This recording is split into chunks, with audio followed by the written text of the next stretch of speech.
হযরত আইয়ুব যখন একদিন আল্লাহ বলতে গিয়ে জিহ্বাটা যখন উপরের তারার সাথে রাখছে, হঠাৎ করে একটা পোকা ওই জিহ্বার আগার উপরে লেগে টাস করে ফেটে গেছে। ওই পোকাটা যখন মারা গেছে, হযরত আইয়ুব আলাইহিস সালাম চোখের পানি ফেলে আল্লাহর দরবারে ডাকতেছে, আল্লাহ কিয়ামতের ময়দানে আমাকে খুনি হিসেবে আপনার দরবারে উঠাবেন না। আপনি যেই পোকাকে আমার গায়ের খাদ্য বানিয়েছিলেন, আমার শরীরের মাংস খাদ্য হিসেবে বানিয়েছিলেন, আমার কারণে আল্লাহ তোমার নাম স্মরণ করতে গিয়ে আমার জিহ্বার আগার সাথে লেগে একটা পোকা মারা গেছে। আল্লাহ তার জন্য আমি আপনার কাছে ইস্তেগফার পাঠ করছি।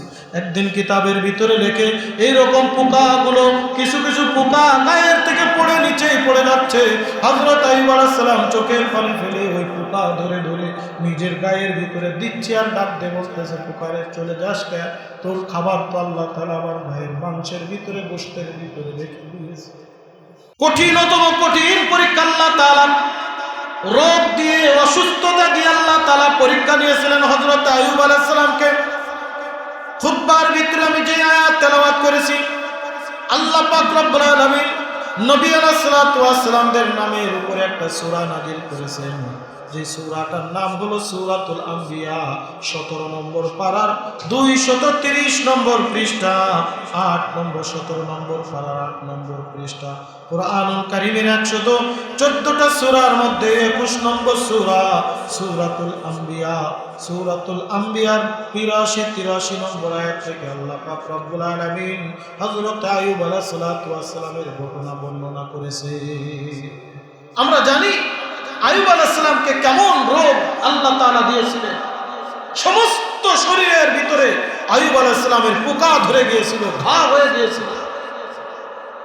আল্লাহ পাক রব্বুল আলামিন আইয়ুব আলাইহিস সালামের ঘটনা এভাবে উল্লেখ করেছেন, ওয়া আইয়ুবা ইয নাদা রাব্বাহু আন্নী মাসসানিয়াত দুররু ওয়া আনতা আরহামুর রাহিমিন।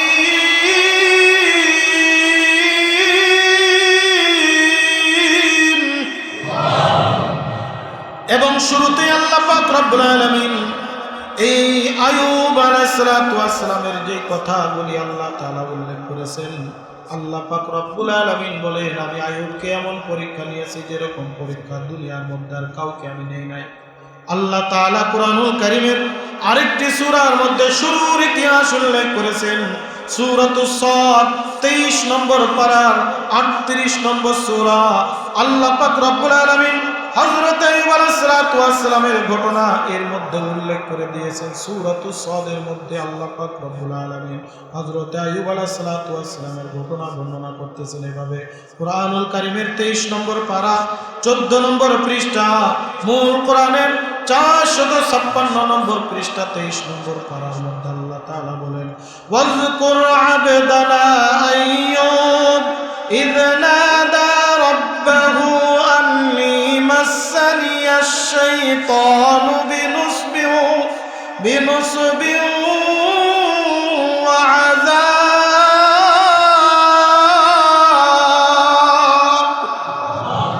আল্লাহ পাক রব্বুল আলামিন এই দুই জায়গার মধ্যে ওয়াজকুর আইয়ুব তথা আইয়ুব আলাইহিস সালামের ঘটনা তোমরা স্মরণ করো।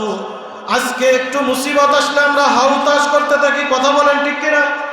একটু বিপদ হইলে আমরা ভেঙে পড়ে যাই, একটু রোগ শোক হইলে আমরা কিন্তু হাউতাশ করতে থাকি, কি না কি হয়ে গেল, কি না কি হয়ে গেল। মনে রাখবেন আল্লাহ তাআলা রোগ বালা মুসিবত তাদেরকেই দান করেন। ওই যে আমি হাদিস আপনাদের সামনে পাঠ করেছি, ইযা আহাব্বাল্লাহু আবদাহু আসাব্বা আলাইহিল বালা সাব্বা। আল্লাহ তাআলা যখন কাউকে অতি বড় ভালোবাসেন, পছন্দ করে, আল্লাহ তাআলা তাদেরকে পরীক্ষা করেন বালা মুসিবতের মাধ্যমে। বালা মুসিবত ছাড়া কোনো মানুষ আল্লাহর প্রিয় ভজন বান্দা হইতে পারে না। বালা মুসিবতের মাধ্যমে, রোগশোকের মাধ্যমে কিভাবে আল্লাহর প্রিয় হওয়া যায়? বুখারী শরীফের 5238 নম্বর হাদিস, আল্লাহর নবী সাল্লাল্লাহু আলাইহি ওয়াসাল্লাম বলেন, মা মিন মুসিবাতিন তুসিবুল মুসলিমি ইল্লা কাফফারাল্লাহু বিহা আনহু আত-তাশাউকা বিশাতিহা।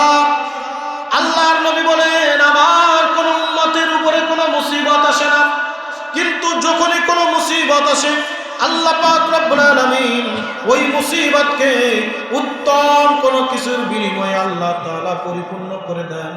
যখনই কোনো মুসিবত আসে আল্লাহ তাআলা ওই মুসিবতের মাধ্যমে তার জীবনের গুনাহ খাতাগুলো মাফ করে দেন। সুবহানাল্লাহ। রোগ হইলে আল্লাহ গুনাহ মাফ করেন। রোগ হইলে আল্লাহ কি করেন? আরো যারা বলেন কি করেন? গুনাহ মাফ করে দেন। এটাও আমার কথা না, আল্লাহর নবী বলেন, বুখারী শরীফের 5351 নম্বর হাদিস, আল্লাহর নবী বলেন, আজাল, এই থামো। আজাল মানে থামো, শোনো আমার কথা। কাউকে যখন কোনো গুরুত্বপূর্ণ কথা বলার দরকার হয় কি বলা হয়? এই থামো, আমার কথাটা এখন শোনো। কেউ কথা বলবে না, এদিক সেদিক মন দিবে না কেউ, সবাই থেমে যাও।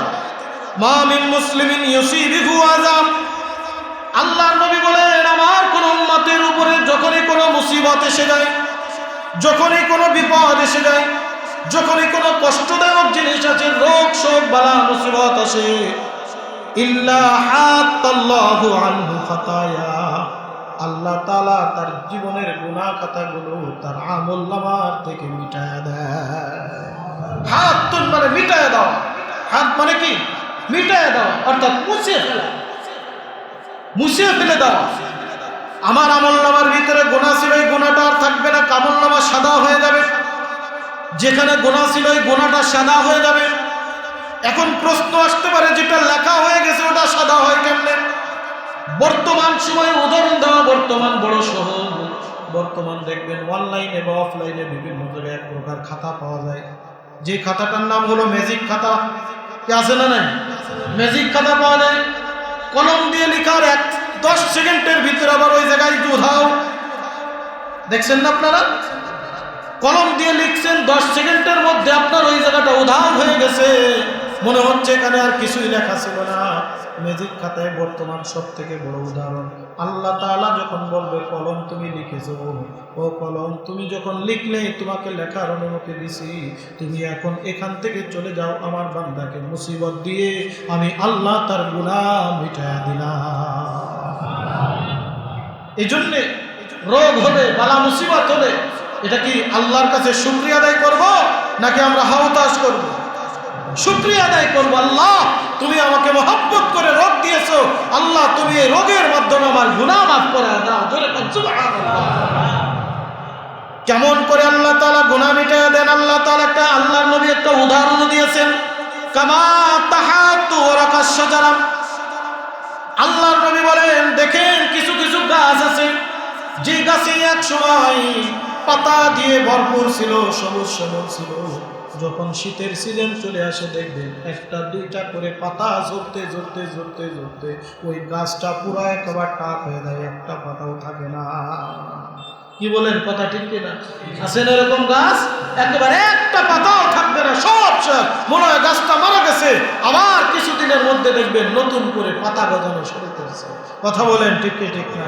আল্লাহর নবী বলেন, কামা তুহাতু ওয়ারাকাশ শাজার, যেরকম গাছের থেকে পাতা ঝরতে থাকে, আমার বান্দাকে যখন, আমার উম্মতকে আল্লাহ তাআলা রোগ দেয়, আল্লাহ পাক রব্বুল আলামিন ওই রোগের বিনিময়ে তার জীবনের গুনাহ খাতাগুলো এরকম ছড়ায়া দেয়।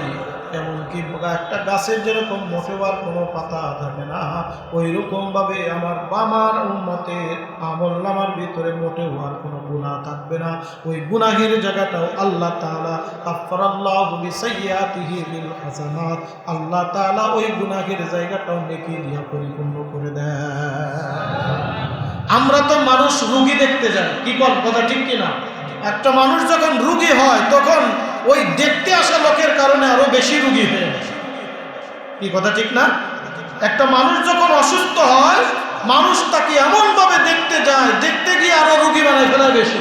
কারণ ওর মানে না ডাইনে বাবা তাকাতে পারে, বাবু তোমার কি হয়েছে, তোমার কি হয়েছে, কেমনে হলো, এটা হলো সেটা হলো, এই উত্তর দিতে দিতে আরো বেশি রোগ হয়ে যায়।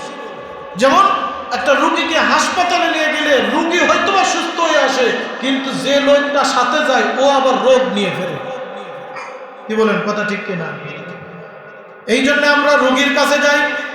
মানুষের যখন রোগ হয়, বালা মুসিবত হয়, তখন আমরা দোয়া চাই, হুজুর দোয়া করে, কিন্তু না, আল্লাহর নবী বলেন, একটা একটা মানুষ যখন রোগাক্রান্ত হয় তোমরা রোগীর কাছে যাবা আর রোগীর কাছে দোয়া চাইবা, কারণ আল্লাহ তাআলা তাকে মহব্বত করেন, ভালোবাসেন, বিদায় তাকে রোগ দিয়েছেন, সুতরাং তার দোয়াও আল্লাহ তাআলা কবুল করবে।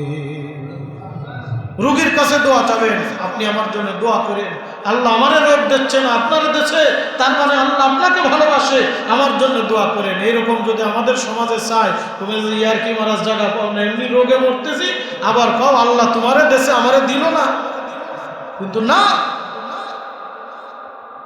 রোগ না থাকা এটা খারাপ লক্ষণ, রোগ থাকা ভালো লক্ষণ।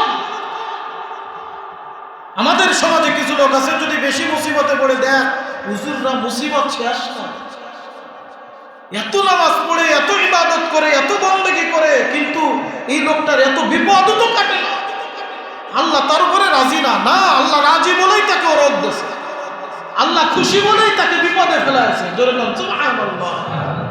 আল্লাহ রাজি আর খুশি, এ কারণেই আল্লাহ তাআলা তাকে কি দিয়েছেন? রোগ বালা মুসিবত দিয়েছেন। এই জন্য রোগীর কাছে গিয়ে দোয়া চাইবেন। ও ভাই, রোগীর সেবা করা সুন্নাতের অন্তর্ভুক্ত, এই কারণে আমি আপনার কাছে আসলাম। কিন্তু মনে রাখবেন, আপনি আমার জন্য একটু দোয়া করেন, কারণ এই মুহূর্তে আপনি যে দোয়া করবেন আল্লাহ তাআলা ওই দোয়াই কবুল করে নেবে। এই জন্য রোগীর কাছ থেকে দোয়া চাবেন, বেশি বেশি দোয়া চাবেন তার কাছে, ভাই আমার জন্য দোয়া করেন। রোগ না হওয়াটা কেমন? কিতাবের ভিতরে আসছে ফিরাউনের জীবনে কোনোদিন রোগ হয় নাই, ফিরাউনের জীবনে কোনোদিন রোগ হয় নাই, কোনো জ্বর ঠান্ডা কাশিও পর্যন্ত, কোনোদিন হাসিও পর্যন্ত ফিরাউনের আছে নাই, তবে জীবনে একবার 41 বার পাতলা পায়খানা হয়েছে। কিতাবের মধ্যে পাওয়া যায় জীবনে একবার 41 বার একাধারে পাতলা পায়খানা হয়েছিল, যখন হযরত মূসা আলাইহিস সালাম তার মুজিজা দেখাতে গিয়ে হাতের লাঠি সিংহাসনের সামনে ছেড়ে দিয়েছিলেন। ফিরাউনের সিংহাসন ছিল 70 ফুট উঁচু, 70 ফুট সিংহাসন। এই হযরত মূসা আলাইহিস সালাম যখন হাতের লাঠি ছেড়েছিলেন, সাপ যখন ফলা ধরেছিল, সাপের নিচের অর্থাৎ মুখের নিচের ঠোঁট ছিল জমিনে, আর উপরের ঠোঁট ছিল আপনার সিংহাসনের উপর, উপরের ঠোঁট সিংহাসনের উপরে আর নিচের ঠোঁট ছিল জমিনের ভিতরে। এত বড় সাপ, এত কঠিনতম কঠিন সাপ ফিরাউন দেখে জীবনে কোনোদিন এত বড় সাপ দেখেন। এখন সাপের লম্বা কত একটু হিসাব করে দেখেন তো, যে সাপের মুখের ফনা 70 ফুট উঁচু পর্যন্ত যায়, অর্থাৎ ঠোঁটের এক পাট নিচে আর এক পাট উপরে, জিহ্বা বাহির করে ফসফস করতেছে। এত আজদাহা সাপ ফিরাউন দেখে এক লাফ দিয়ে সিংহাসন থেকে নেমে পিছনে যে পলাইছে। হামান ডাক দিয়ে কয়, বস করেন কি? এত বড় সাপ যদি এক সবলে কিনে খেয়ে বেলা দেয়, আমি তো শেষ। বলে চিন্তা নাই, ওর জাদু, কিছুই করতে পারবে না। জোরে কোন নাউজুবিল্লাহ। মুজিজা দেখে হতবাগা চিনতে পারে না, বলে জাদু। ওই যে ভয় পেয়ে, সাপ দেখে ভয় পেয়ে কিতাবের ভিতরে আসছে, ও জায়গায় পিছনে যে দেখে কাপড় চুপড় সব শেষ। গন্ধ করে কেসা, গন্ধ কি আর সাদে বাইরে? মানুষ যখন বেশি ভয় পায় দেখবেন বমি করে দেয়, ভয় পাইলে মানুষ পেশাব করে দেয়, ভয় পাইলে মানুষ পায়খানাও পর্যন্ত করে দেয়। কথা বলেন ঠিক কি ঠিক না? ভয়ে পায়খানা করে ফেলেছে। ওই পায়খানা 41 বার জীবনে তার একটা রোগ হয়েছে, আর কোন রোগ জীবনে কোনোদিন আসে না।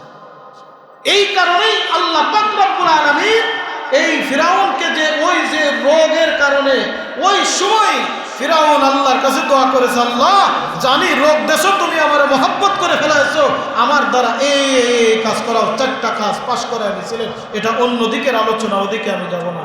এই জন্য রোগ বালা মুসিবত এটা নেয়ামত না গজব? আরো জোরে বলেন, নেয়ামত না গজব? নেয়ামত।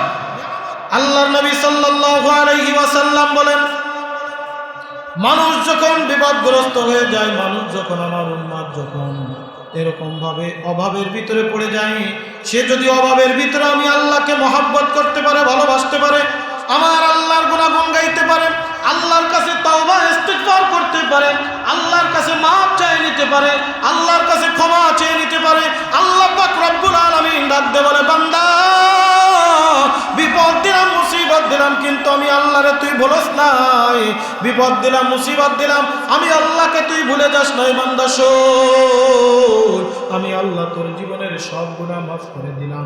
বান্দা তুই এই অবস্থায় যদি দুনিয়ার থেকে বিদায় নিয়ে যাস, আমি আল্লাহ সুজা তোমার জান্নাত দান করে দেব। আল্লাহর নবী সাল্লাল্লাহু আলাইহি ওয়াসাল্লাম তো তিনি খায়রুল আম্বিয়া, সমস্ত নবীদের থেকে উত্তম। মানুষ তো দূরের কথা, সাধারণ মানুষ তো দূরের কথা, নবীদের থেকে উত্তম। খাতামুন নবীন, যিনি শেষ নবী কিন্তু সর্বশ্রেষ্ঠ নবী ছিলেন, আল্লাহর নবী সাল্লাল্লাহু আলাইহি ওয়াসাল্লাম কিন্তু স্বাভাবিকভাবে দুনিয়ার থেকে বিদায় নেন নাই, স্বাভাবিকভাবে তার মৃত্যু হয় নাই। আল্লাহর নবী দুনিয়ার থেকে যখন বিদায় নিয়েছিলেন, আপনারা জানেন আল্লাহর নবী 15 দিন পর্যন্ত অসুস্থতায় ভুগছিলেন। এমন কঠিন জ্বর, এমন কঠিন রোগ, আল্লাহর নবী নিজে দাঁড়ায় থাকতে পারেন না, হাঁটতেও পারেন না, চলতেও পারেন না। দুইজন সাহাবীর কাঁধে ভর করে যখন তিনি হাঁটতেন, পা মুবারক রাখতে পারতেন না, শেষলায় টানতে টানতে টানতে টানতে ঘর থেকে মসজিদে নববীর ভিতরে নিয়ে গেছে। এত কঠিন রোগ, এমন জ্বর, যে জ্বরে আল্লাহর নবী বিছানা থেকে উঠা তো দূরের কথা, আল্লাহর নবী পাও জমিনে ফেলতে পারতেছেন না। আল্লাহর নবীর এত রোগ, এত মুসিবত দেখে সাহাবা ইকরাম হতাশ হয়ে গেলেন। আল্লাহর নবীকে আল্লাহ এত পছন্দ করে, যার গায়ে মশা মাছি পর্যন্ত পড়া আল্লাহ তাআলা হারাম করে দিয়েছেন, যার হাতের আঙ্গুলের ইশারায় আল্লাহ চন্দ্র দ্বিখণ্ডিত করেছেন, যার হাত দিয়ে শুধু পানির দিকে ইশারা করেছে 70 ফুট নিচের পানি উপরে উঠে চলে আসছে, যার হাত যদি অন্ধকারে রাখত, আল্লাহ তাআলা অন্ধকার ওই হাত আলোকিত করে পথ রাস্তা দেখা দিত। জোরে কান সুবহানাল্লাহ। এরকম বরকতময় নবীর এত বড় কষ্ট আল্লাহ তাআলা কেমনে দিচ্ছেন, আল্লাহর নবী বুঝতে পারলেন। মসজিদে নববী দিতে গেলেন, মেহরাবের উপরে বসলেন, সাহাবা ইকরাম জড়ো হয়ে গেলেন। আল্লাহর নবী ভালো করে কথা বলতে পারতেছেন না, জিহ্বা নাড়াচ্ছেন। হযরত আবু বকর এক দৌড় দিয়ে আল্লাহর নবীর মুখের কাছে কানটা লাগায় বলেন ইয়া রাসূলুল্লাহ, আল্লাহর নবী বললেন, তোমরা বলে দাও মানুষ রোগ বালা মুসিবত হলে আল্লাহর উপরে যেন নাখোশ না হয়, বরং বালা মুসিবতের রোগ শোক হলে আল্লাহর শুকরিয়া আদায় করে, তাওয়াক্কুল করে, আল্লাহর উপরে বেশি বেশি তওবা করে আল্লাহ সগীরা কবিরা সব গুনাহ মাফ করে নিষ্পাপ মাসুম বান্দা বানিয়ে দিবেন। এই জন্য যখনই রোগ হবে আমরা শুকরিয়া আদায় করব কার?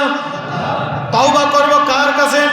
ইয়া আইয়ুহাল্লাযীনা আমানু তুবু ইলাল্লাহি তাওবাতান নাসুহা।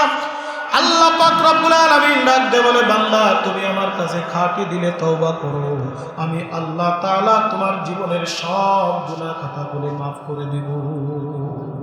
এই জন্য আল্লাহর কাছে মাঝে মধ্যে বলবেন, আল্লাহ আমার কিছু রোগ দেন, এমন রোগ দেন যেই রোগে আমি ধৈর্য ধারণ করতে পারবো, এমন রোগ আমাকে দেন না। ওই যে যেই কথা বলতেছিলাম, হযরত আইয়ুব আলাইহিস সালামকে একদিন দুই দিন নয়, কিতাবের ভিতরে হযরত আইয়ুব আলাইহিস সালামের ঘটনার ভাবে উল্লেখ করা হয়েছে।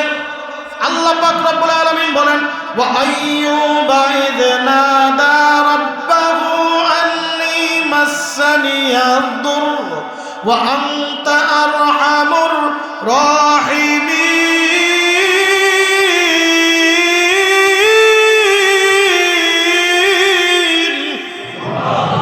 আল্লাহ তাআলা বলেন, তোমরা স্মরণ করো আইয়ুব আলাইহিস সালামের কথা, যখন আমি তাকে রোগাক্রান্ত করে দিলাম।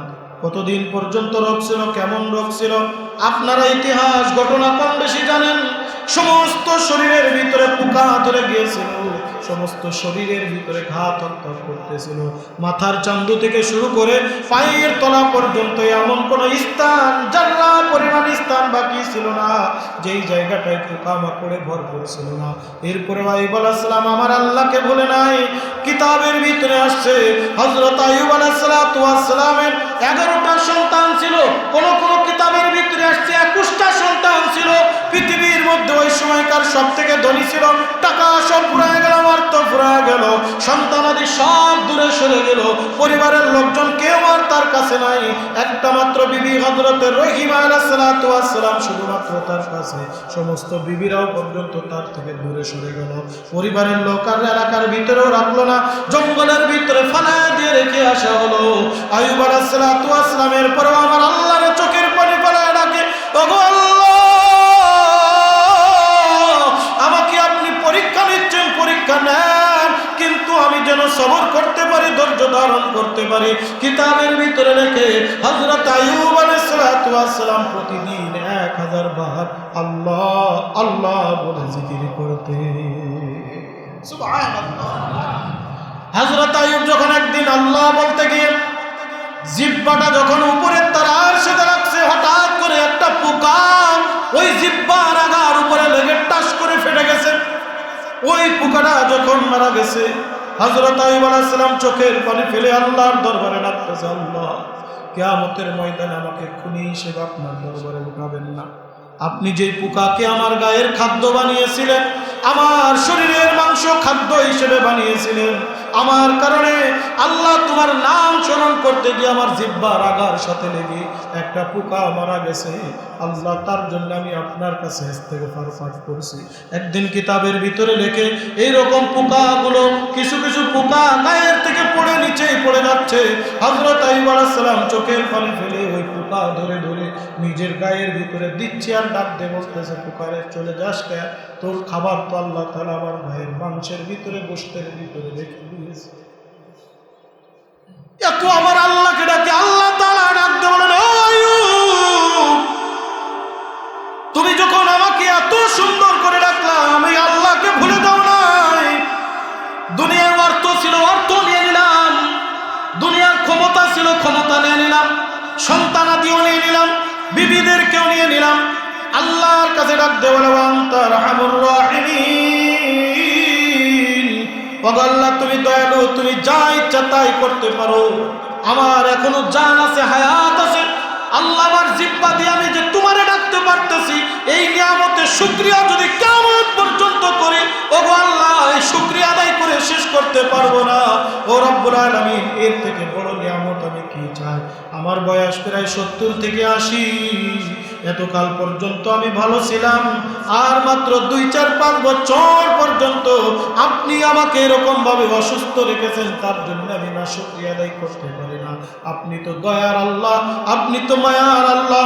আল্লাহ তাআলা রাখতে বলেন, ফাস্তাজাবনা লাহু ফাকাশাফনা মা বিহি মিন যুররিন ওয়া আতাইনাহু আহলাহু ওয়া মিসলাহুম মা'হুম রাহমাতাম মিন ইনদিনা ওয়া যিকরা লিল আবিদিন। আল্লাহ তাআলা বলেন, আমি তাকে এমন দান করা করলাম, ডাক দিয়ে বললাম, আইয়ুব, পা দিয়া জমিনের ভিতরে একটা আঘাত করো। আঘাত করার সাথে সাথে পায়ের নিচ থেকে পানির ফোয়ারা উঠে গেল। হযরত আইয়ুব আলাইহিস সালাম গায়ে পানি মাখলেন, সমস্ত শরীরের ঘাম দেখতে দেখতে ফিনিশ হয়ে গেল। নওজোয়ান যুবক, 33 বছরের নওজোয়ান যুবক হয়ে গেল। হযরত রহিমা আলাইহিস সালাম বাইরে ছিলেন, এই ঘটনা দেখেন নাই। আয়েশা দেখে, আমার বৃদ্ধ স্বামীকে রেখে গিয়েছিলাম, রোগাক্রান্ত স্বামীকে রেখে গিয়েছিলাম, ওয়াচিনে একটা যুবক বসা, সমস্ত শরীরের ভিতর থেকে, চেহারার ভিতর থেকে নূর চমকাচ্ছে। হযরত রহিমা আলাইহিস সালাম মাথার উপরে ঘোমটা দিয়ে ডাকতে বলেন, আস্তাগফিরুল্লাহ, আপনি কি আমার স্বামীকে দেখেছেন? বৃদ্ধ অসুস্থ একজন রোগী, হাঁটতেও পারে না, চলতেও পারে না। হযরত আইয়ুব আলাইহিস সালাম মুস্কি মুস্কি এসে ডাকতে বলে, রহিমা, চিন্তার কোনো কারণ নাই, ভয় পেও না, আমি তোমার স্বামী আইয়ুব। আল্লাহু আকবার, আমি তোমার স্বামী আইয়ুব। হযরত রহিমা আলাইহিস সালাম তাকায় দেখলেন, কই না, তুমি আমার স্বামী হতে পারো না, কারণ আমার স্বামী তো বৃদ্ধ, আমার স্বামীর সমস্ত শরীরের ভিতরে রোগ, এত যুবক আমার স্বামী হতে পারে না, এত সুন্দর চেহারা আমার স্বামী হতে পারে না। বলে আল্লাহ তাআলা দয়া করে, মায়া করে আমার সমস্ত রোগ ভালো করে দিয়েছেন। জোরে কোন সুবহানাল্লাহ। আল্লাহ সব কিছু তাকে ফেরত দিয়েছেন। আল্লাহ তাআলা বলতেছেন, ওয়া আহলাহু ওয়া আতাইনাহু আহলাহু ওয়া মিসলাহুম মাআহুম রাহমা, এর থেকে আরো বেশি রহমত আল্লাহ দিলেন। সবর করেছেন, ধৈর্য ধরেছেন, আল্লাহকে ডেকেছেন, আল্লাহর সাথে সম্পর্ক করেছেন, আল্লাহ তাআলা তাকে বিগত দিনে যা ছিল তার থেকে হাজার হাজার লক্ষ লক্ষ গুণ বাড়িয়ে আল্লাহ দয়ার মায়া করে তাকে অনেক বড় করে দিলেন। জোরে কোন সুবহানাল্লাহ। এই জন্য রোগ বালা মুসিবত হলে শুকরিয়া আদায় করব কার? আরো জোরে বলেন কার? দোয়া করব আল্লাহর কাছে, আল্লাহ তাআলা যেন এই রোগের মাধ্যমে আল্লাহ তাআলা আমাকে আপনাকে ভালো করে দেন। আল্লাহর কাছে এভাবেই দোয়া করবেন, আল্লাহ তুমি যদি এই রোগের মাধ্যমে নেকি চাও, আমাকে মাফ করতে চাও তো ভালো, আর যদি না চাও আল্লাহ তাহলে অবশ্যই এই রোগের মাধ্যমে তুমি আমাকে মাফ করে দাও, এই রোগের মাধ্যমে তুমি আমার জীবনের সব গুনাহ মাফ করে দাও।